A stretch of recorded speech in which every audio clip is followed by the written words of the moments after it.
गणनानकुचेतसाम् उदारचरितारं तु वसुदैव कुटुम्बकम्।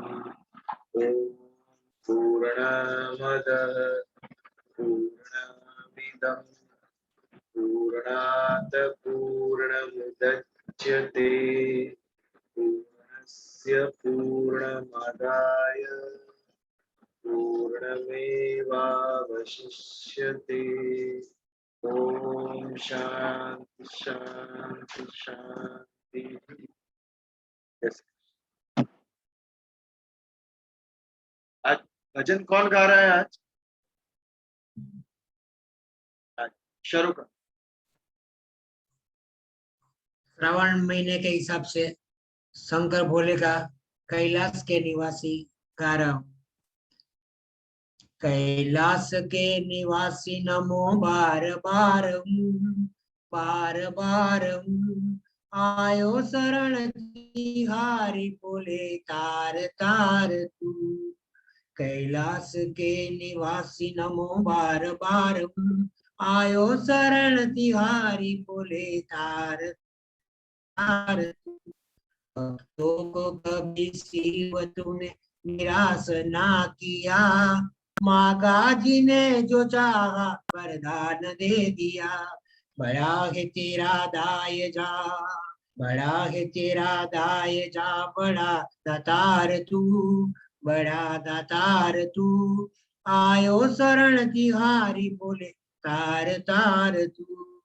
ओ भोले ओ भोले कैलाश के निवासी नमो बार बार बार बार आयो शरण तिहारी बोले तार तार तू। बखान क्या करूं मैं राखों के ढेर का, चपटी बबूत में है खजाना कुबेर का। चपटी बबूत में है खजाना कुबेर का। हे गंगाधर मुक्ति द्वार ओमकार तू, ओमकार तू। आयो शरण तिहारी बोले तार तार तू। ओ भोले ओ भोले कैलाश के निवासी नमो बार बार बार बार आयो शरण तिहारी बोले तार तार तू। क्या क्या नहीं दिया हम क्या क्या प्रमाण दे, बसे गए त्रिलोक प्रभु तेरे दान से। के जहर पिया जीवन दिया कितना उदार तू, कितना उदार तू। आयो शरण तिहारी बोले तार तार तू। ओ भोले ओ भोले कैलाश के निवासी नमो बार बार आयो शरण तिहारी बोले तार तार तू। तेरी कृपा बिना ना दिल एक भी अणु, तेरी कृपा बिना ना दिल एक भी अणु। लेते हैं श्वास तेरी दया तनु तनु, लेते हैं श्वास तेरी दया तनु तनु। कह दाद एक बार मुझको तू निहार तू, कह दाद एक बार मुझको तू निहार तू। आयो शरण तिहारी बोले तार तार तू। ओ भोले ओ भोले कैलाश के निवासी नमो बार बार बार बार आयो शरण तिहारी बोले तार तार तू। बोलो श्री भोलेनाथ की जय। गुरु सर्व भक्तों को जय श्री कृष्ण।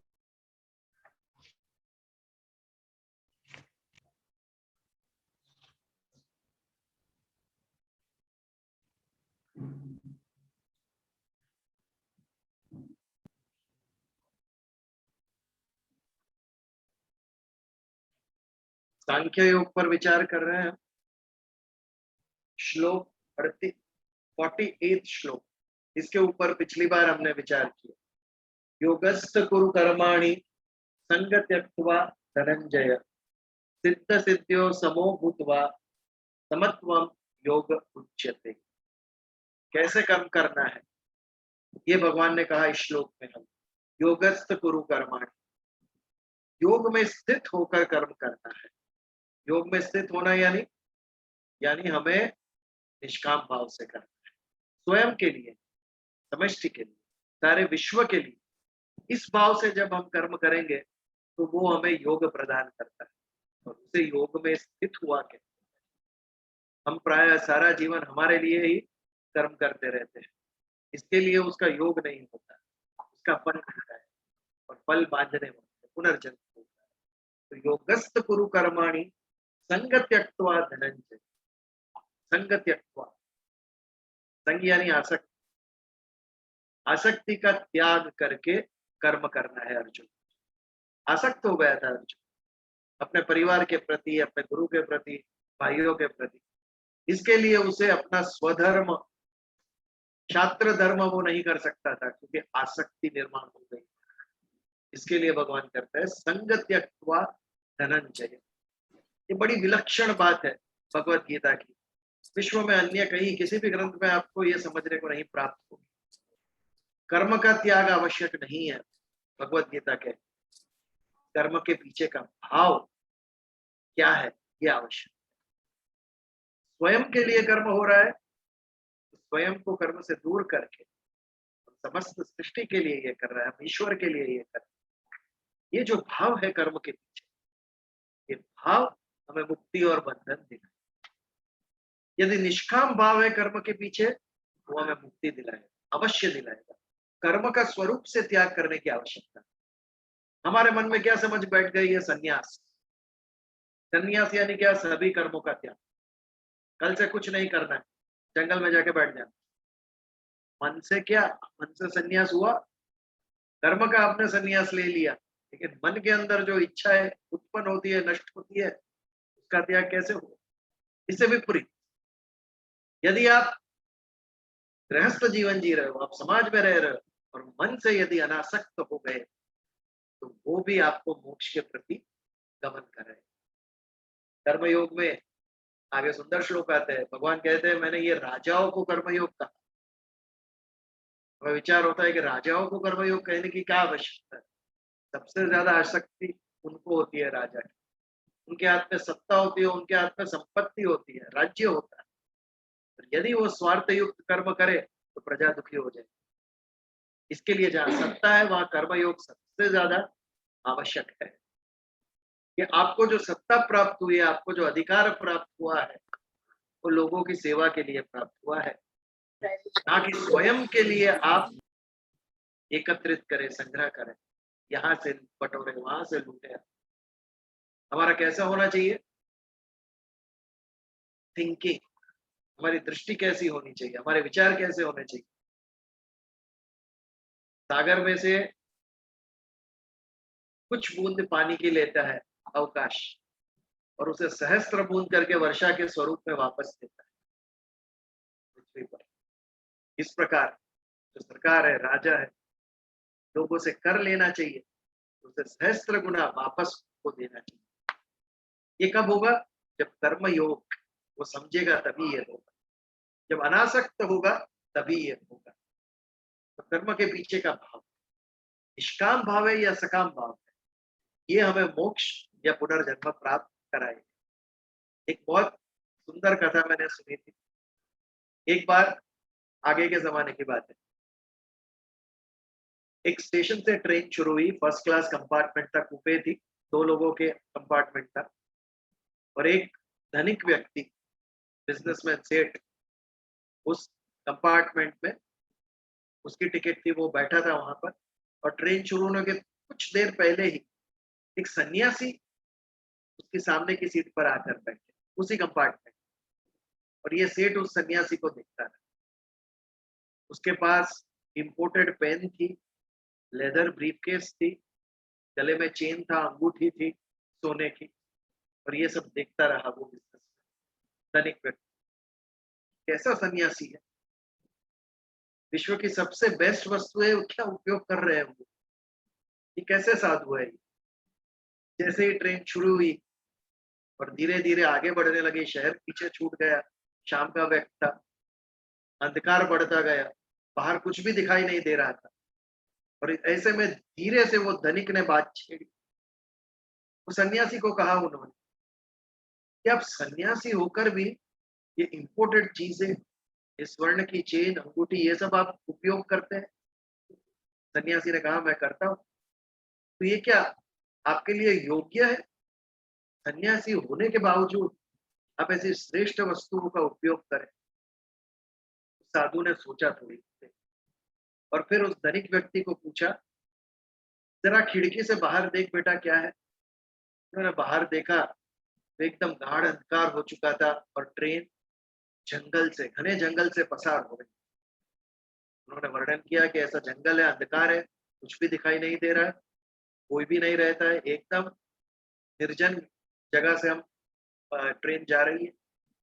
तब उस साधु ने कहा एक काम कर, ये ट्रेन की चेन खींच और ये जो भी मैंने पहना है, जो भी उपयोग मैं ले रहा हूँ, वो सब मैं यहाँ छोड़ देता हूँ और तेरे पास है वो तू छोड़ दे और हम दोनों उतर के जंगल में चले जाए। मैंने कभी सहम गया, मुझसे नहीं होगा ये। सन्यासी ने कहा मैं एक क्षण में करके दिखाता हूँ। एक क्षण में ये सब इधर छोड़ के मैं जंगल में चला जाऊँ। ये आसक्त, संग त्यक्त्वा धनंजय, उपयोग कर रहे हैं लेकिन उसके प्रति आसक्ति। जनक राजा को विदेह कहा गया, सिंहासन पर बैठे, जरी के वस्त्र पहने हैं, स्वर्ण के अलंकार है, सारे मिथिला के खजाने की चाबी उनके पास है, फिर भी विदेह, क्योंकि अपना कर्तृत्व निभा रहे थे, राजा होने का कर्तृत्व मात्र निभा रहे थे। वो उनको बिल्कुल आसक्ति नहीं थी इन चीजों से, इसके लिए उन्हें विदेह का पद भी प्राप्त हुआ और महाज्ञानी थे। सुखदेव जी भी राजा जनक के पास ज्ञान प्राप्त करने के लिए आए। तो ऐसे राजा भारत में हुआ करते थे, तब जाके भारत विश्व गुरु बना था, श्रेष्ठ भूमि बना था विश्व की। उसके पीछे एक ज्ञान, कर्मयोग का ज्ञान, अनासक्त भाव से कर्म, कर्म का त्याग नहीं करना है, बट उसके पीछे की आसक्ति का त्याग। अनासक्त भाव से जब कर्म होगा उसे योग कहेंगे। योगस्थ कुरु कर्माणि संग त्यक्त्वा धनंजय सिद्ध सिद्ध्यो समो भूत्वा। जब फल की अपेक्षा होगी ही नहीं, जब कर्तव्य के आधार पर हम कर्म करेंगे तो सिद्धि प्राप्त हो या असिद्धि प्राप्त हो, उसे हमें कोई फर्क नहीं पड़ता, क्योंकि जो कर्म का फल है, अब बीज बोएंगे तो उसका अ, फल तो प्राप्त होगा ही, उसमें से फसल तो उगेगी ही। ये कर्म का सिद्धांत है, जो भी आप कर्म करोगे उसमें से फल प्राप्त होगा आपको, फल के बिना कर्म रहता ही। तो कर्म का फल तो है ही, उसके ऊपर मुझे विचार करने की आवश्यकता ही नहीं है, मुझे विचार करने की आवश्यकता ही नहीं है कर्म के फल के ऊपर। और बस उसके पीछे का जो भाव है, उसके पीछे की जो अनासक्ति है, वो हमें याद करनी है। स्थिति और अस्थिति दोनों में हम सम ही रहेंगे, तो उससे कोई फर्क नहीं पड़ेगा। हमें कर्म के फल का भी विचार करना है। कर्म करेंगे, भगवान तेरे हाथ में है, जो देना है तू दे, उसके ऊपर मैं विचार नहीं करूँ। सिद्ध सिद्धो समो भूत्वा, दोनों में सम हो जाए, बहुत बड़ी चैलेंज है।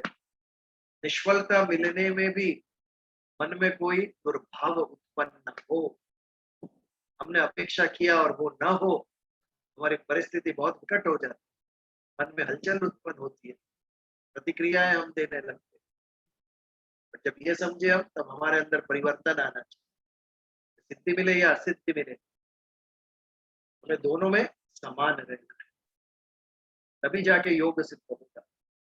सिद्ध सिद्ध्यो समो भूत्वा समत्वम योग उच्यते, ये सबसे इंपॉर्टेंट बात है। समत्वम योग उच्यते, योग क्या है? समत्व। व्हाट इज समत्व? राग और द्वेष से मुक्त होना, दोनों से ऊपर उठ जाना, पसंद नापसंद, लाइकिंग डिसलाइक, इससे ऊपर।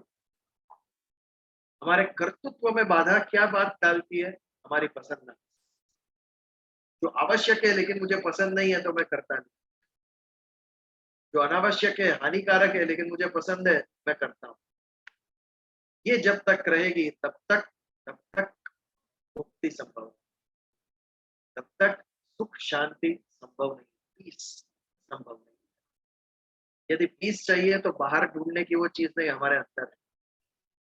बहुत बड़ी भूल करते हैं, सुख बाहर से ढूंढते हैं, तो हमारे अंदर है। हमारे मन में उत्पन्न होता है सुख और दुख, प्रतिभा उसका अंदर होता है। मन को समझाना पड़ेगा, मन को ट्रेन करना पड़ेगा।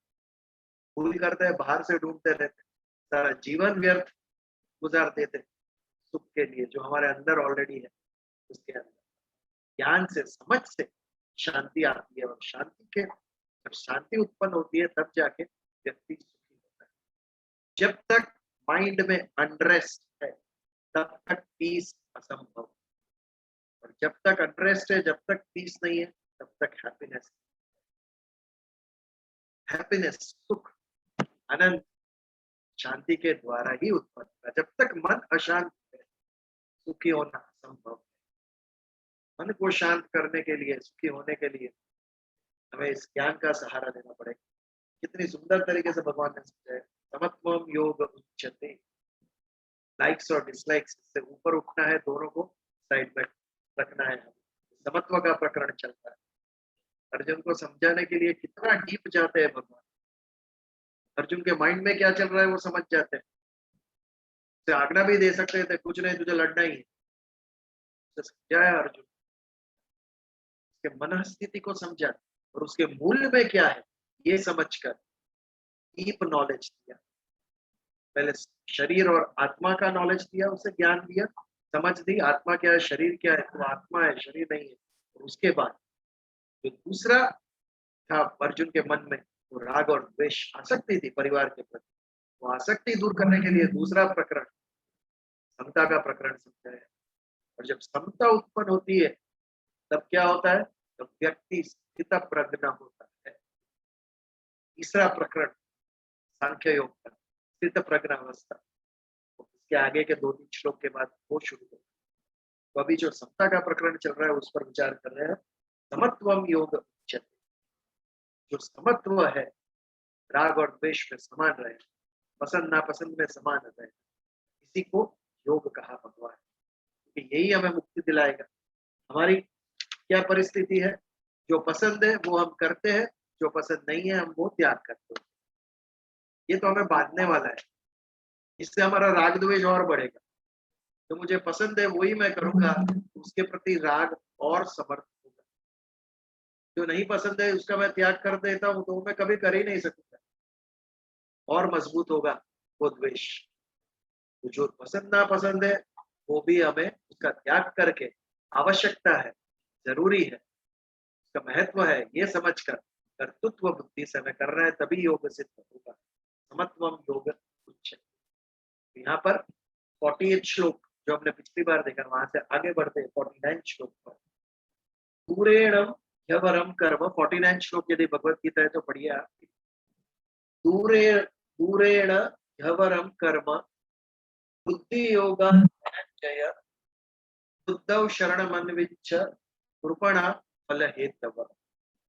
यही बात आगे दोहरा। दूरेण ह्यवरम कर्म बुद्धि योगा धनंजय।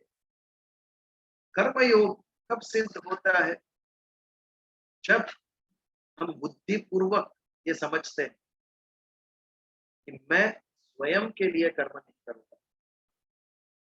ये जब बुद्धि पूर्वक हम निर्णय लेते हैं तब कर्म योग सिद्ध होगा।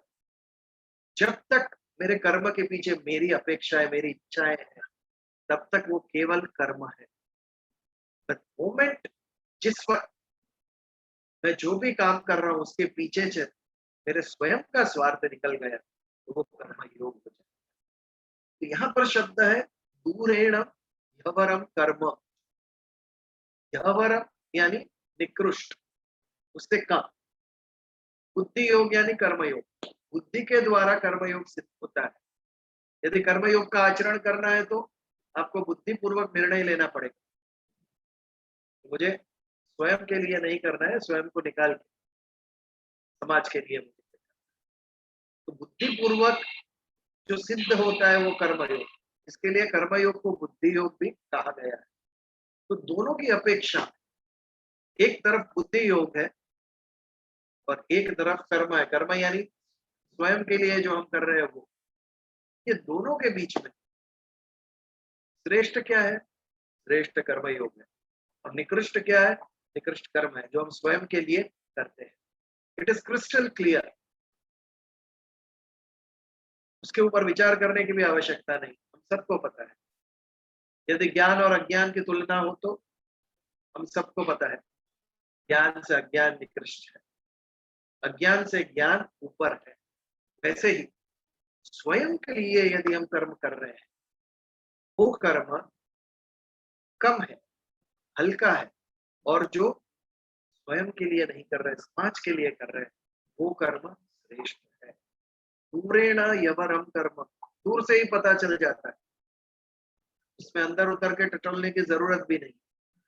हमें दूर से ही पता चल जाता है कि जो स्वयं के लिए कर रहे हैं वो कर्म निकृष्ट है, और जो कर्म योग है, बुद्धि योग है, जो अन्य के लिए हम कर रहे हैं वो श्रेष्ठ है। बुद्धव शरणमन्विच्छ कृपणा फल हेतव, बुद्धि के शरण में जा।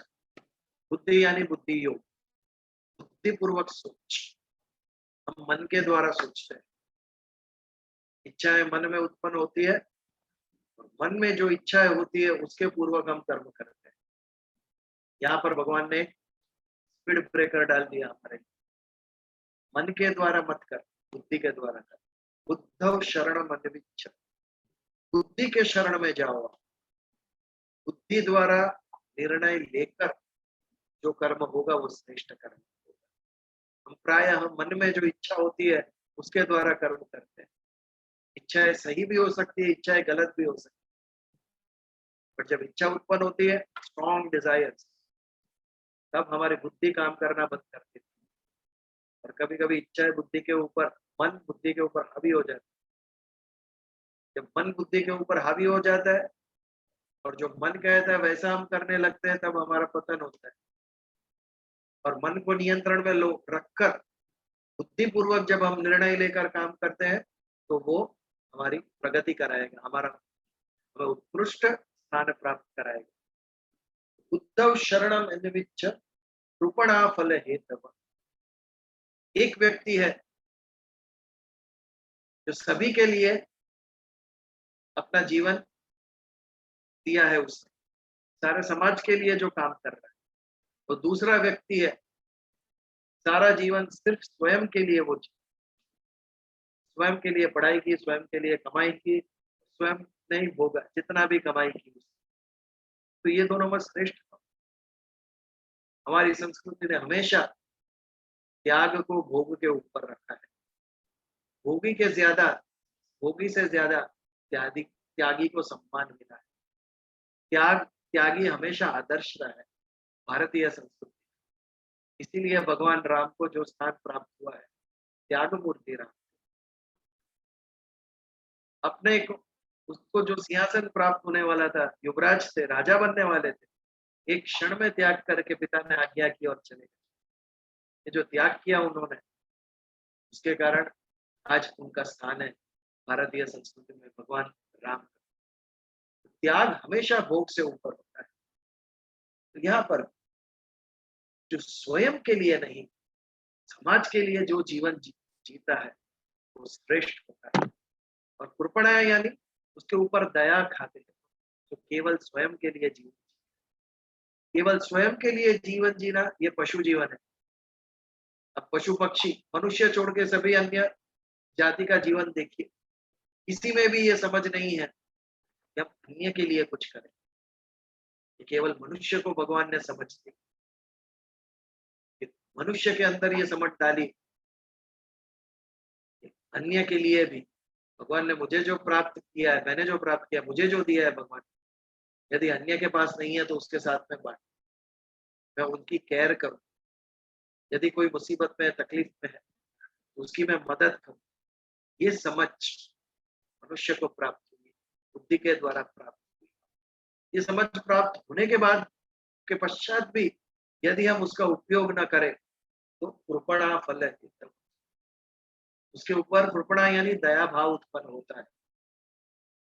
तो सारा जीवन फल के हेतु से, फल हेतव, फल के हेतु से जीता है। चैरिटी करता है तो भी सामने नाम कमाता है, निष्काम भाव से कुछ भी, जो भी करता है बदले में कुछ चाहिए, अभिमान आ जाता है कर्म करने से, ये मैंने किया। कर्म का रूपांतर अभिमान में होता है, और कर्म से जो फल उत्पन्न होता है उसके ऊपर ममत्व का भाव उत्पन्न होता है। ये मैंने उत्पन्न किया, मेरे कारण ये हुआ। एक छोटी सी ऑफिस से शुरुआत की थी और आज 4 फैक्ट्रियां हैं। ये जो ममत्व भाव उत्पन्न होता है, कर्म के ऊपर अभिमान, और जो कर्म से उत्पन्न होता है उसके ऊपर ममत्व, ये मेरा, ये मेरापन, ये 2 चीज बांधने वाली है। ये हमें इससे ऊपर उठने देगी। इसके लिए भगवान ने यहाँ कहा कृपणा फल हितम। उन्हें इतना किया माना, लेकिन किसके लिए किया? स्वयं के लिए। तो समाज में इसकी क्या वैल्यू? आपने किया है, अच्छी बात है, लेकिन स्वयं के लिए ही किया है। यदि इससे ऊपर उठकर सारा जीवन लोग दूसरों के लिए दे तो वो संत की कैटेगरी में, ऋषि की कैटेगरी में आ जाए। भगवान ने इतनी बुद्धि दी, इतना कर्म किया, लेकिन स्वयं के लिए नहीं, लोगों के उद्धार के लिए। स्वयं के लिए जो करता है वो कृपणा फल है, फल का हेतु स्वयं को समझता है। ये जो भी निर्माण हुआ, जो भी प्राप्त हुआ, वो मैंने किया। ये भाव आ जाता है कर्म से। तो यहाँ पर हमें समझना निष्काम कर्म का महत्व क्या है। जब हमारे लिए हम करते ही नहीं है, तो कर्म के ऊपर भी हमें अभिमान प्राप्त नहीं होगा, ये मैंने किया, और नहीं उससे जो फल उत्पन्न होगा उसके ऊपर भी हमारा मालिकी भाव आएगा। क्योंकि हमने शुरुआत की तभी से ये समझ थी कि हम स्वयं के लिए नहीं कर रहे, समाज के लिए कर रहे हैं, हम अन्य के लिए कर रहे हैं, धर्म के लिए कर रहे हैं। आज धर्म के लिए कोई करता ही नहीं, भक्ति सबके स्वयं के लिए। क्यों उपवास करते हैं? श्रावण महीने में सब उपवास करते हैं। किसी का ये भाव था मेरे पड़ोसी को ये दुख है वो निकल जाए, इसके लिए मैं उपवास उपवास करूंगी श्रावण महीने में। देखो, भक्ति भी स्वयं के लिए ही है, हिंदू धर्म के लिए कुछ करना है, ये भाव कितने में है?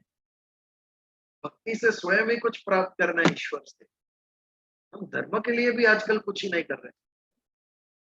धर्म के लिए कुछ करना वो भी सरकार की जिम्मेदारी। हम क्या करेंगे? हम खाली वोट डालेंगे, उसके बाद सब सरकार की जिम्मेदारी।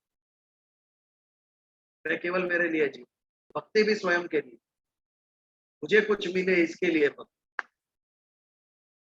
धर्म टिकेगा तो आगे के जाके हमारे जो बच्चे हैं, दूसरा जनरेशन है, उसको ये ज्ञान, इतना सुंदर समझ जीवन जीने की प्राप्त।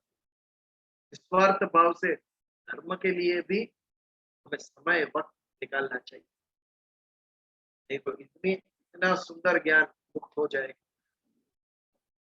4थे अध्याय में भगवान कहते हैं ज्ञान कर्म संन्यासियों। सबसे पहले ये भगवत गीता का ज्ञान मैंने विवस्वान सूर्य को दिया, सूर्य ने उसके पुत्र मनु को दिया, और मनु ने उसके पुत्र इक्ष्वाकु को दिया। बाद में लुप्त हो गया परंपरा से। इसके लिए उसे पुनः जागृत करने के लिए मैं तुझे कह रहा हूं अर्जुन आज। पर प्रश्न ये लुप्त हो कैसे गया? इतना सुंदर क्या? We are to blame. हमने वो संभाला नहीं, आगे आने वाली पीढ़ियों तक हमने पहुंचाया नहीं, तब वो लुप्त हुआ। कहीं पर वो श्रृंखला टूट गई। इसके लिए भगवान कहते हैं संभवामी युगे युगे, हर एक युग में धर्म संस्थापन करने के लिए मैं उपलब्ध। क्या कैसे धर्म संस्थापन होगा? केवल युद्ध से नहीं, भगवत गीता का ज्ञान मैं हर एक युग में आके लोगों को प्रकट करके जाऊंगा, लोगों के साथ। और इस ज्ञान के द्वारा, इस विचार के द्वारा, समझ के द्वारा धर्म संस्थापन होगा। कुरुक्षेत्र का युद्ध हो गया 5-6 हजार साल पहले, हो गया धर्म संस्थापन एक युद्ध जीतने से। बिल्कुल नहीं। उस युद्ध के ऊपर कुरुक्षेत्र के मैदान में भगवान ने जब भगवत गीता प्रकट की, उस ज्ञान के द्वारा धर्म संस्थापन होता है। जब वो समाज के अंतिम व्यक्ति तक जब वो ज्ञान पहुंचता है, तब धर्म संस्थापन होता है। केवल एक युद्ध जीतने से नहीं होता है। यदि युद्ध जीतने से होता तो उस जनरेशन में वो वहां पर समाप्त हो जाता, लेकिन आगे हजारों साल तक मनुष्य को ये ज्ञान, ये लाइट प्रदान करे। ये ये केवल जब विचार एक जनरेशन से दूसरे जनरेशन तक स्प्रेड होता है तभी होता है। इसके लिए कृपणा फल हेतु, फल के हेतु को त्याग साइड पे रख के निष्काम भाव से हम जब कर्म करेंगे तब ये योग सिद्ध होगा। तब बुद्धौ शरणम अनिविच्छ, ये कहता है कि हम बुद्धि के शरण में गए, केवल ईश्वर पे भाव है, इसके लिए हम भक्ति कर रहे हैं, सेवा पूजा पाठ उपवास, कितना समय हमने दिया, अच्छी बात है। आपको यदि ये शांति देती है, श्रद्धा उत्पन्न करती है, बहुत शक्ति है श्रद्धा के अंदर। श्रद्धा उत्पन्न होने से मनुष्य के अंदर एक नई शक्ति का संचार होता है। लेकिन ये भावनात्मक है, इमोशनल, उसके साथ बौद्धिक धर्म की भी आवश्यकता है। भगवत गीता बौद्धिक धर्म है, धर्म का बौद्धिक स्वरूप है, भावनात्मक नहीं, बौद्धिक। कहीं पर भी भावपूर्वक कुछ भी नहीं कहा भगवान कि तू मेरे लिए ये कर वो कर, ये करने से मैं तुझे ये दूंगा। एक भी चमत्कार नहीं, नॉट अ सिंगल मिराकल। बुद्धिपूर्वक तू धर्म का आचरण कर, ड्यूटी, इसकी आवश्यकता है।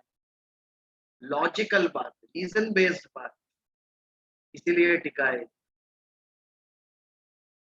बुद्धि भाव से ऊपर, भावपूर्वक नहीं, बुद्धिपूर्वक।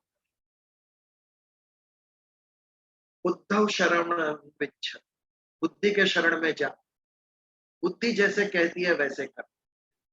बुद्धि के शरण में जाना यानी राइट और रॉन्ग इसका विचार करके कर्म कर।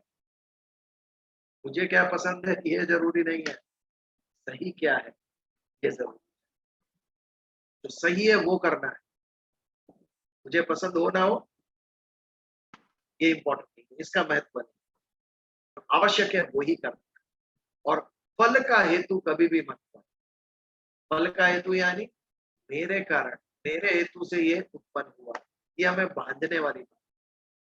हमने जो भी किया एक क्षण में वो सब नष्ट हो जाएगा। यदि हमारे अंदर उसका अभिमान अहंकार आ गया या मन में ये हुआ कि ये मेरे कारण हुआ, कि ये विश्व को मैं नहीं चलाता, ये हमेशा हमारे मन में होना चाहिए।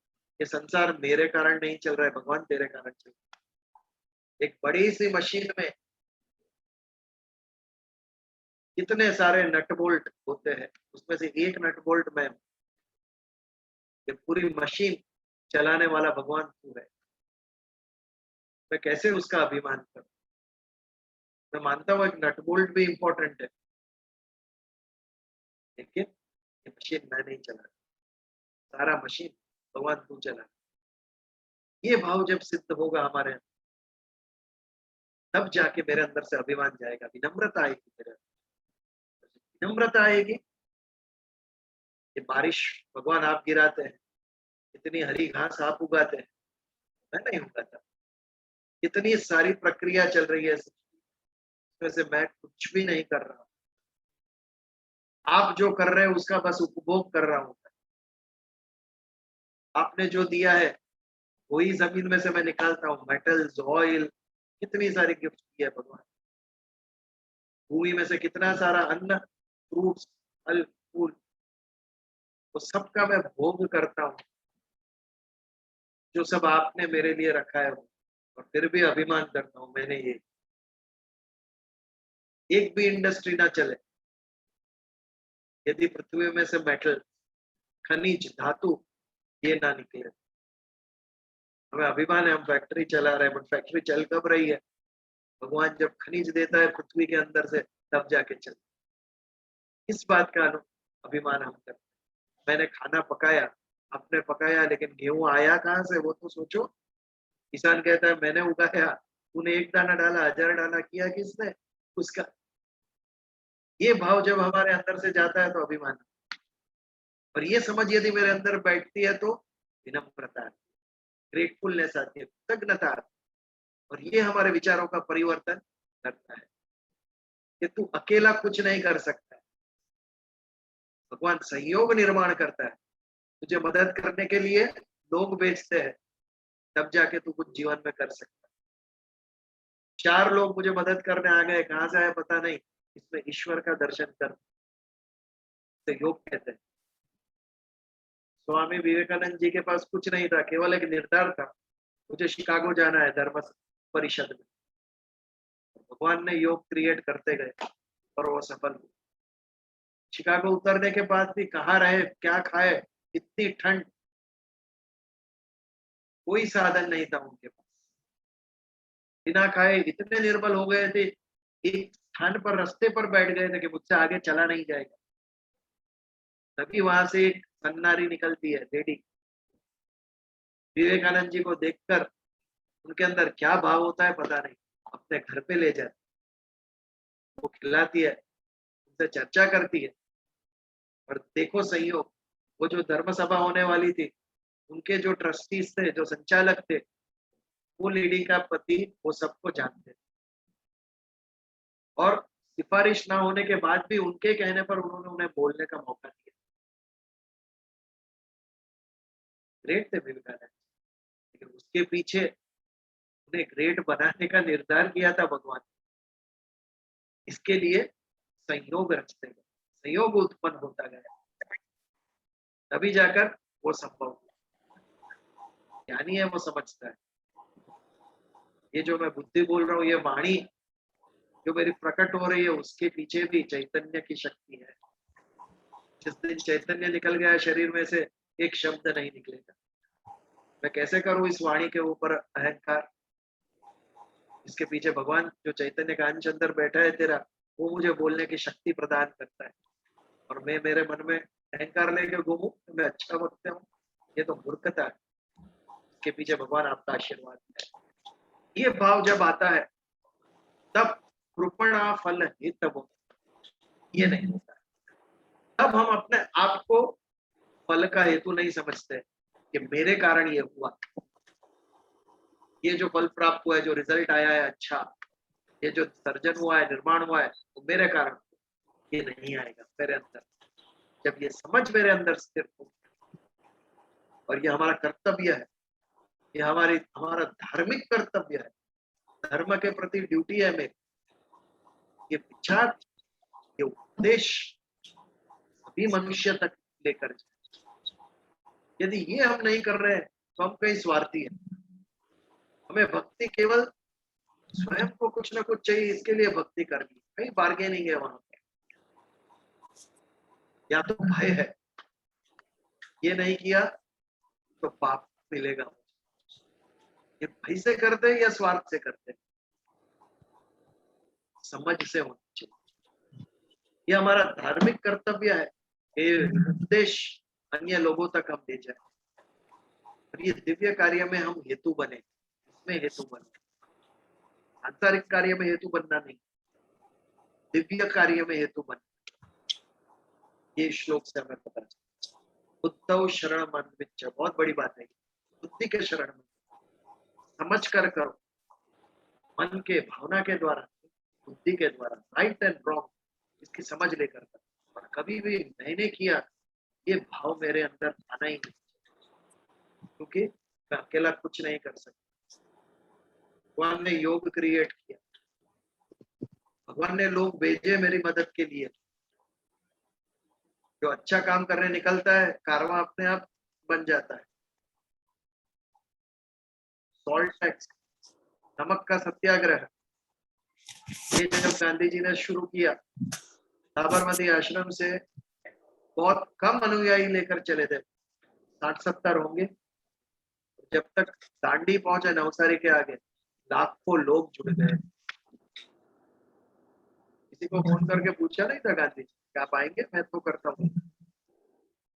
उन्होंने कहा मैं निकल रहा हूँ ये तोड़ने के लिए, लोग जुड़ गए।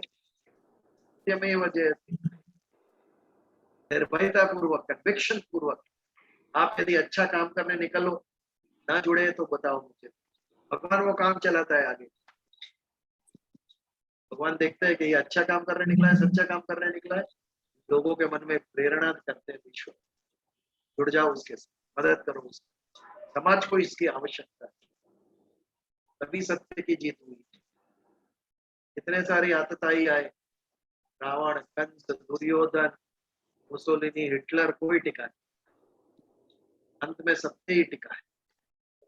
जैसे ही असत्य स्ट्रांग होता है वो कुछ समय के लिए होता है, जैसे ही शक्तिशाली होता है असत्य, इमीडिएटली सत्य एकजुट होता है और उसको हटाता है। और अल्टीमेटली विजय सत्य की होती है। टिकता क्या है? सत्य टिकता है, धर्म टिकता है, अधर्म कभी नहीं टिकेगा, टिकेगा केवल धर्म। अंत में हमारे अंदर वो दिव्यता है, भगवान ने राइट और रॉन्ग की समझ दी है। लंबे काल तक असत्य टिकेगा नहीं, हमारे अंदर का विवेक जागृत होगा ही, ये गलत है, we can not support it, और ये सही है, ये हमें सबको करना है।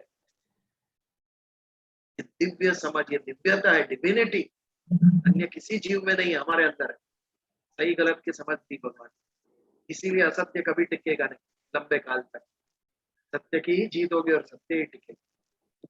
इतिहास पढ़ो, इतिहास से ये प्रेरणा में प्राप्त, ये समझ में आता है, क्योंकि बुद्धौ शरणम अन्विच्छ, हम बुद्धि की शरण में जाएंगे ही, इतना भी मन का कर ले हम, लेकिन अंदर से एक आवाज उठेगी ये गलत है। करने के बाद हमारे मन में होता है क्योंकि हमने, ये जरूरत नहीं थी करने। ये कौन बोल रहा है अंदर से? हमारी बुद्धि बोल रही है। हमारे अंदर जो विवेक है, जो समझ है, वो अंदर से कहता है कि ये गलत कर रहा है तू। भले ही मन मेरे कंट्रोल में नहीं था, वो जाने के बाद अंदर से एक आवाज उठती है। कुछ क्षण के बाद, कुछ दिनों के बाद उस आवाज को वापस मन दबा देता है और वापस वही होता है। रेसलिंग है ये, अपने आप के साथ रेसलिंग है, कुश्ती है। बुद्धि को जीतना है, मन को जीतना नहीं। जिस दिन बुद्धि जीत गई उस दिन हमारी प्रगति शुरू। मन जीत गया तो दुर्गति निश्चित। इसके अंदर इंद्रियां हमें खींचेगी विषय के तरफ, और मन को आनंद मिलेगा, और मन कहेगा वापस वही कर, कि नहीं, दिव्य बुद्धि जागृत होगी कि नहीं ये गलत, अंदर से एक आवाज आएगी। ये बात जब तक हमारे अंदर है, मनुष्य के अंदर, तब तक सत्य की विजय होगी, राइट एंड रॉन्ग की समझ जागृत होगी हमारे अंदर। बुद्धौ शरणम अन्विच्छ कृपणा फल हेतु, फल का हेतु कभी भी मत बन, यानी स्वयं के लिए, ये मैंने किया, ये भाव नहीं आना। दूरेण यवरम कर्म, दूर से ही पता चलता है कि जो स्वयं के लिए कर रहा है उससे ज्यादा महत्व किसका है? जो सबके लिए कर रहा है। जो स्वयं के लिए भोग कर रहा है, संग्रह कर रहा है, उससे जो त्याग कर रहा है वो ज्यादा महान है। जैसे बताने की जरूरत नहीं है, अज्ञान से ज्ञान का महत्व ज्यादा है, वैसे ही स्वयं के लिए कर्म करने से अन्य के लिए किया गया कर्मयोग उसका ज्यादा महत्व है। पूरेण यवरम कर्म बुद्धि योगा धनंजय। तो हे धनंजय, अर्जुन को धनंजय का एक नाम प्राप्त हुआ है उनका, कि बहुत सारे युद्ध जीते थे अर्जुन। और जब आप एक युद्ध जीतते हो, किसी अन्य राजा को हराते हो और उसका प्रदेश जीत लेते हो, तो फिर बहुत सारी संपत्ति उसकी जो होती है वो आपको प्राप्त होती है। और ऐसे बहुत सारे युद्ध जीत कर बहुत सारा धन एकत्रित किया था अर्जुन, इसके लिए नाम पड़ा धनंजय। जय प्राप्त करके धन जमा किया अर्जुन, धनंजय। बुद्धि योगा धनंजय, केवल धनंजय को नहीं, जो निर्धन है उसको भी बुद्धि योग का आचरण करना चाहिए। सभी के लिए बुद्धि योग, बुद्धि पूर्वक हम जब कर्म करते हैं तो सभी के लिए हितवाहक हो, केवल स्वयं के लिए, तो सभी के लिए आवश्यक है। सभी का जिसमें हित हो, ये सभी का जब हम सोच के बहुजन हिताय बहुजन सुखाय जब हमारे से कर्म होते हैं, उसे बुद्धि योग कहते हैं। यही कर्म योग, केवल स्वयं के लिए नहीं, सभी के लिए तेरा कर्म होना चाहिए। तो सूरेण यवरम कर्म बुद्धि योगा धनंजय उद्धव शरण मनविच्छ कृपणा फल हेतव। दूर से ही पता चलता है कि स्वार्थ युक्त कर्म से निस्वार्थ कर्म ज्यादा महान है, और इसीलिए बुद्धि द्वारा इस स्वार्थ कर्म के मार्ग पर चलो। और कभी भी मन के अंदर ये हम ना समझ बैठे कि ये जो भी क्रिएट हुआ, फल मिला, सर्जन हुआ, उसका हेतु मैं हूं, उसका कारण मैं हूं। ईश्वर जब हमारी मदद करता है तब हमसे ये होता है, इसके बिना कुछ भी होना संभव नहीं। ये भाव हमें कृतज्ञता प्रदान करे, हमें विनम्रता प्रदान करे, इससे हमें सुख और शांति प्राप्त हो। तो यहाँ पर आज समय हो गया, श्लोक का समापन करते हैं और अगले मंगलवार इससे आगे बढ़ते हैं, स्थित प्रज्ञ प्रकरण की तरफ आगे बढ़ेंगे। एक बार किसी को आज के प्रवचन या श्लोक के ऊपर कोई प्रश्न या कुछ कहना है कि आगे बढ़े, प्रार्थना करें।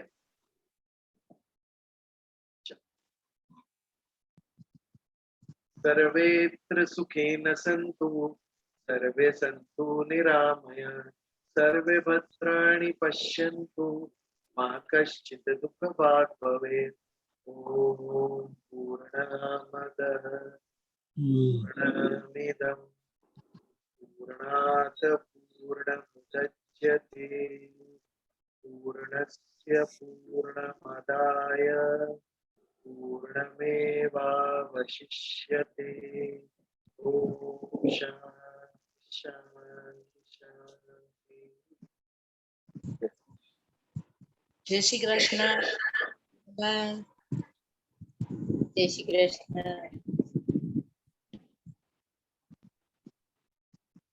कृष्ण।